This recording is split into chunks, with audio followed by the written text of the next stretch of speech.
Yo, welcome back to another video. It's your boy Coreythemaan. So there's a new Dragon Ball Z movie that's slated to come out soon. And it would make sense timeline wise. Because I think the last time we saw Trunks and Goten was in that Dragon Ball Superheroes movie. Where they were teenagers. But anyways, let's see what they talking about. The news that just came out about Dragon Ball in Japan is totally unbelievable. A new Dragon Ball Super movie has been announced and Japanese fans are going crazy. In this video, I want to tell you what's happening and I'm sure you're going to freak out. We found out about this news just now and we are rushing to bring it firsthand for you here. So leave a like on the video, subscribe to the channel so you can always wake up to new Dragon Ball information, and let's get to it. So like I said, a new movie of the Dragon Ball franchise was announced, and the first information that we have about this new production, it caused a lot of controversy among Japanese fans. I'm especially mentioning the Japanese fans because this news has only spread in Japan, but as we have access to some Japanese portals and forums, we've already got all of the details around these rumors. So, why did this news generate so much buzz? Well, we know that the most recent Dragon Ball movie, Dragon Ball Super Superhero, it in itself is a somewhat controversial movie. The reason this movie is so controversial is that for the first time in many years, Akira Toriyama and Toei Animation bet on a story that had different protagonists.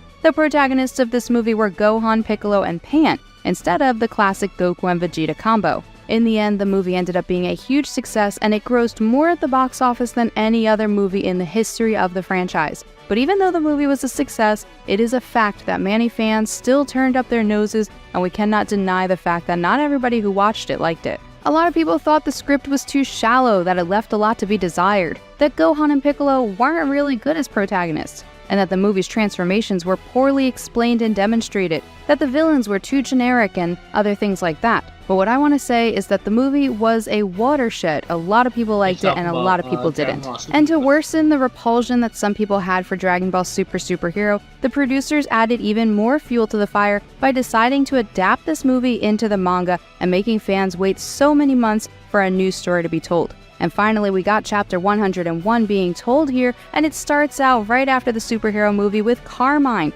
the only villain that was left after Magenta died. But what everybody's waiting to see is what happened after the Granola Saga, so where is that story? Anyway, it's finally starting to make sense that the movie was adapted into the manga, and you're gonna find out why. So the bombshell news that shocked Japanese fans is that the Dragon Ball franchise is going to release a new movie that's going to have Goten as the new protagonist, and it's not just that. This movie's going to be called Dragon Ball Super Superhero 2, bringing us that same superhero-like theme back into the franchise. I'm not kidding. Everything's making more sense, and I'm going to explain to you the whole move that Dragon Ball producers made with us in the last few months. First of all, let me note that the Dragon Ball Super manga not only adapted the events of the movie, but also added in some details and changed others and created a small prologue arc that explains some of the things that happened before Dr. Heto's arrest. Speaking first of this prologue, its protagonists were Goten and Trunks, who are acting as superheroes called Saiyaman 1 and 2 when they weren't otherwise in school. In other words, the superhero theme was inserted into this prologue and the protagonists were Goten and Trunks.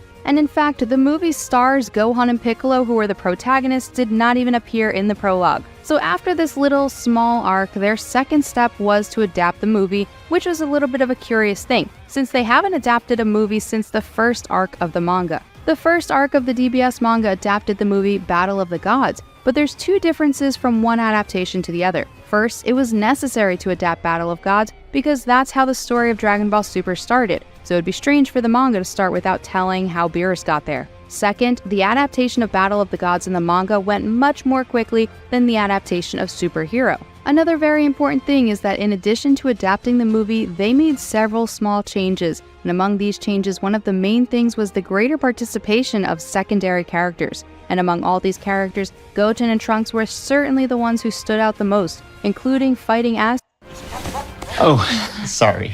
No worries. I don't think they was that. Oops.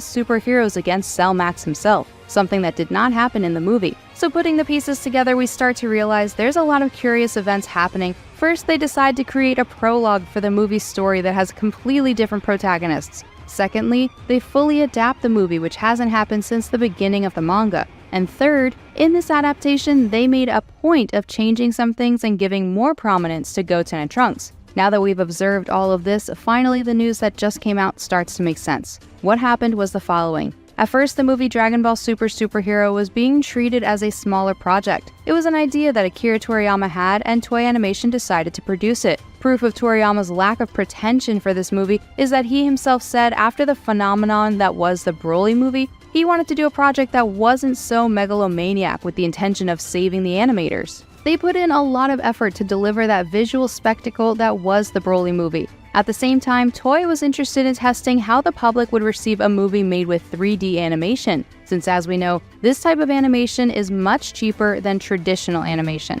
With all of this in mind, they made the movie, but what they didn't expect was that it would be so successful, blowing all of the other Dragon Ball movies out of the water. After they saw that the public received this movie so well, they decided to make a sequel, this time exploring new protagonists. But the problem was that the story as it was done in the movie didn't give much space to the other characters. In the movie, secondary characters appear, but they're not very prominent, just adding some commentary on the sidelines. So they told Toyotaro to adapt this movie into the manga, but he would have to make some changes to the story, giving better moments to the secondary characters, especially focusing on Goten and Trunks. That's why there's that prologue arc that has Goten and Trunks as the protagonists, and that's why in the manga they have much better participation in the fight against Cell Max. Like the moment when they are literally fighting him alone, or that moment when they fight together with Gamma 1 and Gamma 2, and also that final fight scene where they help Gohan land the final attack. And another crazy thing is that Gamma 1 and Gamma 2's design was based on Saiyaman 1 and 2, which Dr. Hedo saw them dressed in their Saiyaman costumes before he was arrested. So now we understand all the preparation that was done behind the curtains. But what about the movie story?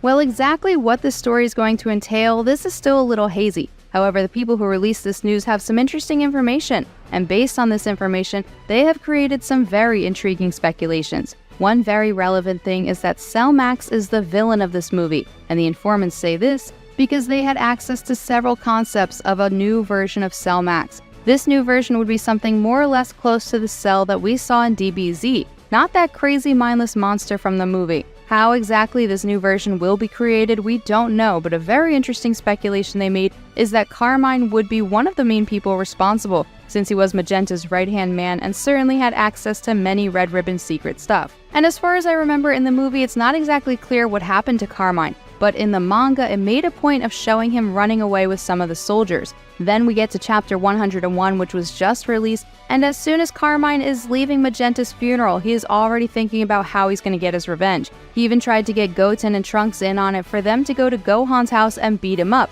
telling him that Gohan and Capsule Corporation were trying to take over the world. Except he didn't use their names, he just said an evil corporation, so Goten and Trunks just went along with it, and then at the end of the chapter, they saw that it was actually Gohan who was the supposed villain. So yes, Carmine is definitely still involved here, still very well alive and very evil. So none of this was just shown for nothing. In one of the Dragon Ball Z movies, the concept of Dr. Gero's supercomputer was used, which was a very advanced computer that independently completed the project of 3 androids. That was androids 13, 14, and 15, which later became Super Android 13. I believe the same concept could be used now, and it could be said that while Dr. Hedo was working on creating Cell Max in that base, a supercomputer was extracting data from Cell, which was being created by Dr. Hedo to generate an even better Cell. I think this is a totally feasible possibility, because Magenta clearly did not like Dr. Hedo. He did not want to have to depend on him forever to create the androids, so it's very plausible that he had some other hidden method to get rid of Dr. Hedo and keep his knowledge.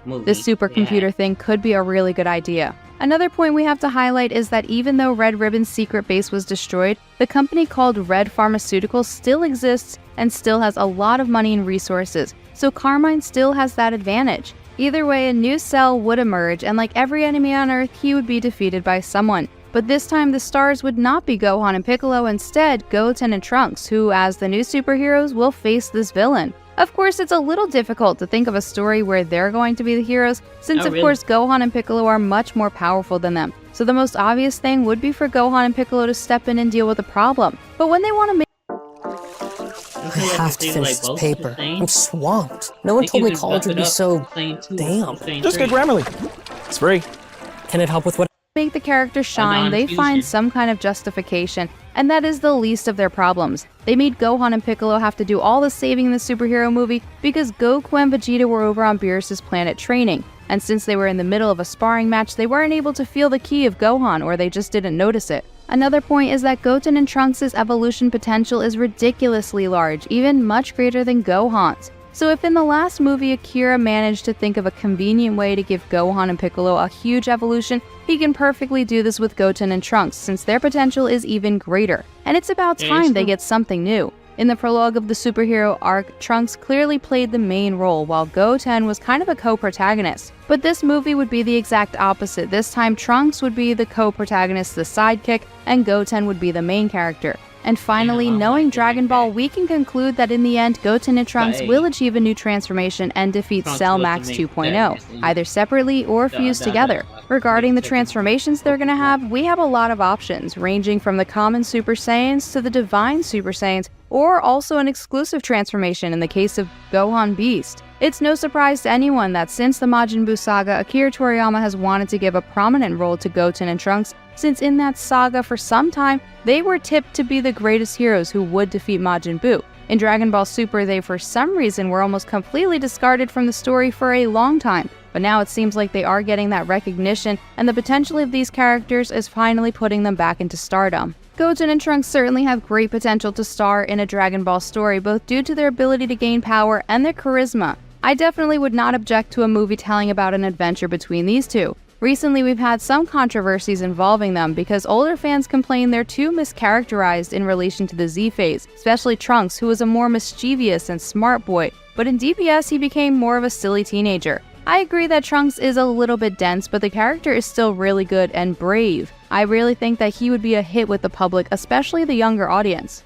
This is all the information and speculation that we have so far. Any news I'm going to bring you here on the channel, so make sure to subscribe and leave a like. I think it will work if they gotta have the original voice of Trunks, so no one knew. They would mess the whole voice up. I want to see the Supreme Kai from the Majin Buu saga. He had a nice voice, bro.